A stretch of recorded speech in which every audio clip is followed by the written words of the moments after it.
सबसे पहले आपको दिखाते हैं एक तस्वीर जो बताती है बिहार सरकार की असलियत।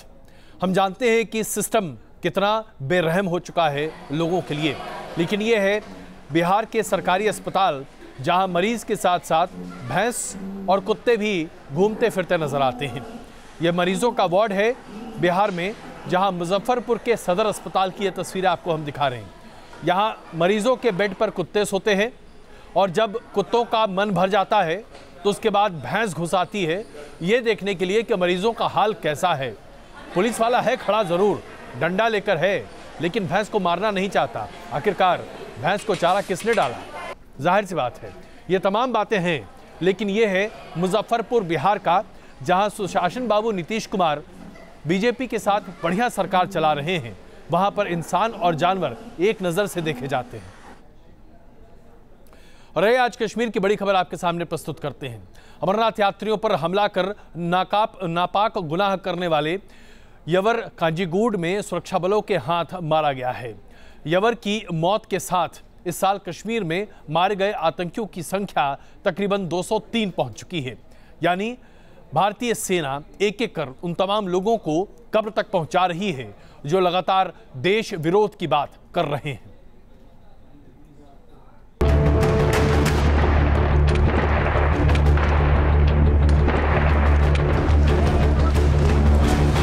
कश्मीर के काजीगुंड में जब सुरक्षा बलों और आतंकियों के बीच एनकाउंटर शुरू हुआ तो किसी को खबर नहीं थी कि इस एनकाउंटर में अमरनाथ यात्रियों पर हमला करने वाला यावर भी शामिल होगा।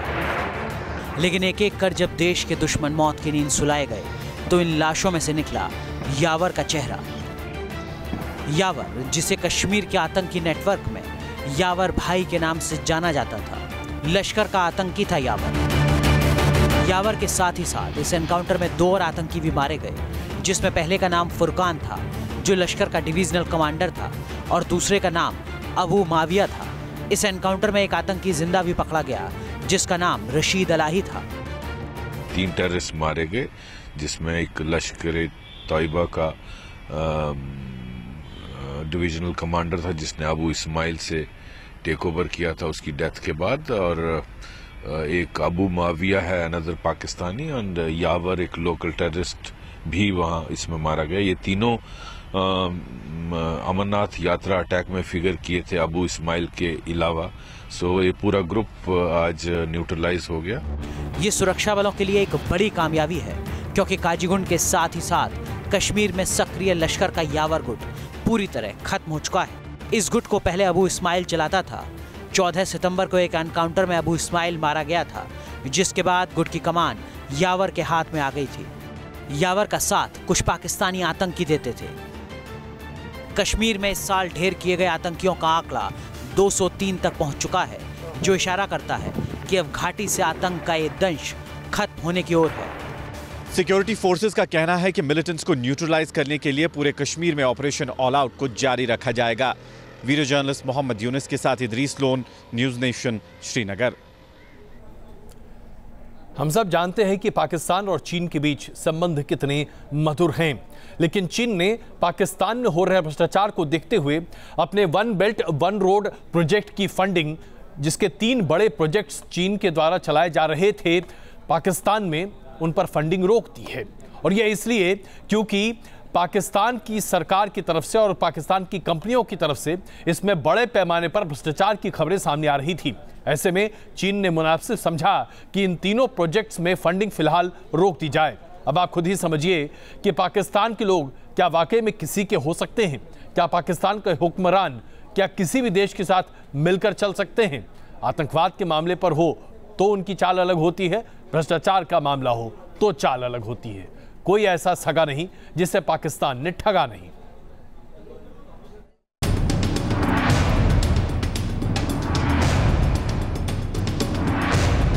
CPEC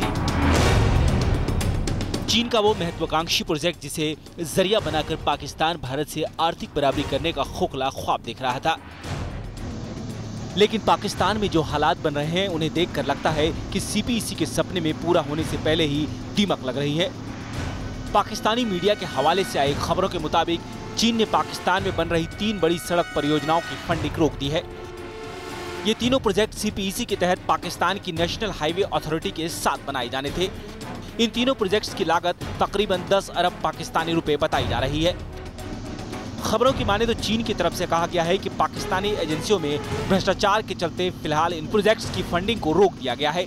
जिन प्रोजेक्ट्स की फंडिंग रोकी गई है वो हैं डेरा इस्माइल खान झोप सड़क परियोजना जिसका दायरा 210 किलोमीटर है, खुजदार बासिना सड़क परियोजना जो 110 किलोमीटर लंबी है और रायकोट थाकोट सड़क परियोजना जो 136 किलोमीटर लंबी है। रायकोट और थाकोट परियोजना सामरिक तौर पर भी अहम है क्योंकि ये पाकिस्तान के काराकोरम हाईवे का हिस्सा है और ये पीओके से निकल कर जानी है। इससे पहले सीपीईसी के तहत एक और प्रोजेक्ट की फंडिंग चीन ने अस्थायी तौर पर रोक दी थी।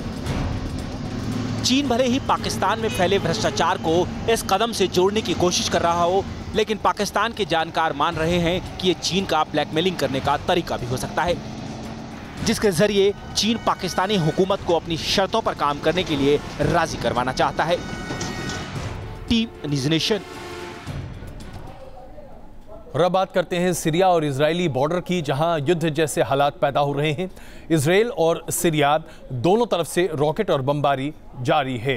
ऐसा माना जा रहा है कि दोनों मुल्क जो कि 1967 से लेकर आज तक शांति बनाए दिख रहे थे, उस युद्ध के बाद एक बार फिर एक बड़ी जंग की तैयारी कर रहे हैं।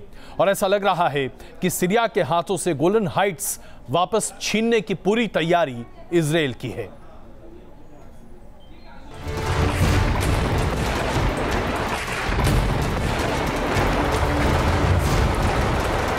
1967 का वो दौर न इजराइल भूला है और न ही सीरिया। अरब देशों के खिलाफ अपने सैन्य अभियान में इजराइल ने सीरिया को करारी शिकस्त दी थी। इस जंग में दोनों मुल्कों को जान माल का नुकसान हुआ था, लेकिन असली कीमत सीरिया ने भरी थी। इजराइल ने गोलन पहाड़ियों का एक बड़ा हिस्सा सीरिया से छीन लिया था। वही अदावत अब दोबारा इन दो मुल्कों के बीच पैदा होती जा रही है। खबरों के मुताबिक सीरिया और इजराइल की फौजों के बीच दोबारा बॉर्डर पर बमबारी हुई है। बताया जा रहा है कि इजराइल की वायुसेना के विमानों ने सीरिया के सीमावर्ती इलाकों में बमबारी की, जिसके जवाब में सीरियाई फौज ने इजराइल के एक मिलिट्री कैंटोनमेंट पर गोलाबारी की। बताया जा रहा है कि इस गोलाबारी में जमराया के नज़दीकी इलाकों को निशाना बनाया गया और फिर खबरें आईं कि इस बमबारी के जवाब में इजराइल ने सीरिया की तरफ रॉकेट दागे। दरअसल इजराइल और सीरिया के बीच इस नई तनातनी की वजह है हिजबुल्लाह। हिजबुल्लाह एक आतंकी संगठन है जिसके आतंकी लगातार इजरायली नागरिकों को निशाना बनाते रहे हैं।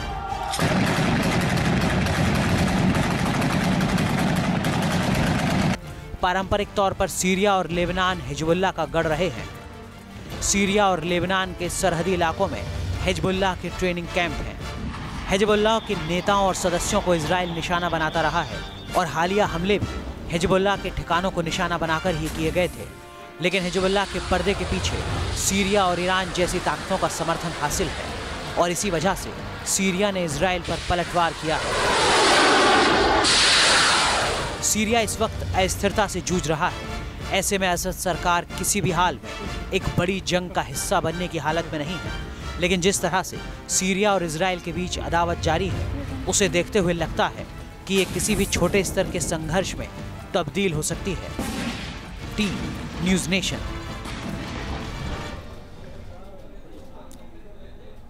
बतौर समाज ऐसी कई खबरें हैं जो अगर आप देखते हैं स्क्रीन पर तो वाकई में हमारा सर शर्म से झुक जाता है, क्योंकि हम जिस तरह से व्यवहार कर रहे हैं ये अपने आप में प्रदर्शित करता है कि बतौर समाज हम बड़े ही कुंठित और संकुचित होते जा रहे हैं। उड़ीसा की ये खबर है जहां सरेआम कुछ मंचलों ने एक लड़की के साथ बदसलूकी की। लड़की सुनसान इलाके से जा रही थी, उसे घेरा गया, उस पर फप्तियां खसी गई, तरह तरह की बदतमीजियां उसके साथ की गईं और उस पर तो तुर्रा ये कि इन तमाम लोगों ने उसका पूरा वीडियो शूट किया और उस वीडियो को फिर सोशल नेटवर्किंग साइट्स पर डाल दिया।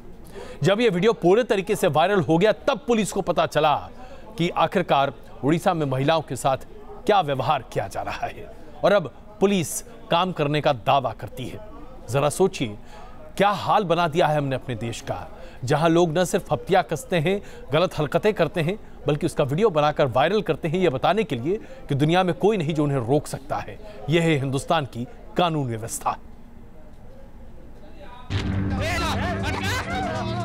ये तस्वीरें इंसानियत पर सबसे बड़ा धब्बा हैं। ये तस्वीरें हमारे समाज के कुछ तत्वों की हकीकत को बयां करती हैं और साथ ही ये भी साबित करती हैं कि बेटी बचाओ और बेटी पढ़ाओ जैसी बातें सिर्फ किताबी हैं।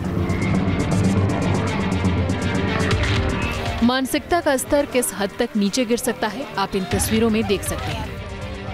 ये वीडियो ओडिशा के बाड़गढ़ जिले का है, जहां एक लड़की अपने दोस्त के साथ घूमने आई थी।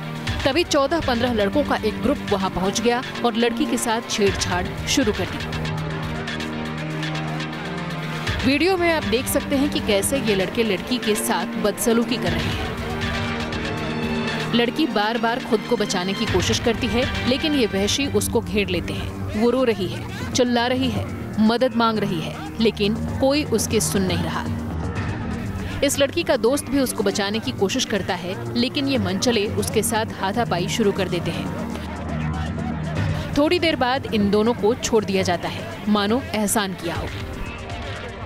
इंसानियत के इन दुश्मनों ने लड़की के साथ छेड़छाड़ तो की ही, साथ ही इस पूरे वाकये को मोबाइल में भी कैद कर लिया और बाद में इसे सोशल मीडिया पर अपलोड कर दिया। जैसे ही वीडियो वायरल हुआ तो पुलिस ने स्वतः संज्ञान लेते हुए केस दर्ज किया और जांच शुरू कर दी। जांच के दौरान ओडिशा पुलिस ने 6 लोगों को गिरफ्तार किया है। बेशर्मी देखिए, पकड़ा गया आरोपी कहता है कि उसने कुछ नहीं किया, सिर्फ इस घटिया करतूत का वीडियो बनाया है। नहीं सर, मैं वीडियो वायरल नहीं करा। शूटिंग करथिलो? हां, मैं आ गुटे बुकरा मुड़ा हर पिला। तमे काना करथिलो तमे टाको? समय किछ ना करे, खाली एटा पछे पहुंचले शूटिंग करते। ऐसी तस्वीरों को देखकर लगता है मानो हमारे समाज में महिलाओं के प्रति संवेदनाएं खत्म होती जा रही हैं। लड़कियों को समाज में बसे कुछ तत्व सिर्फ एक वस्तु मानते हैं, जिसके साथ जब मर्जी जो मर्जी कर लिया। और इसका जिम्मेदार कोई एक नहीं बल्कि पूरा समाज है, जो आज तक बेटों को बेटियों की इज्जत करना नहीं सिखा पाया। Team news nation.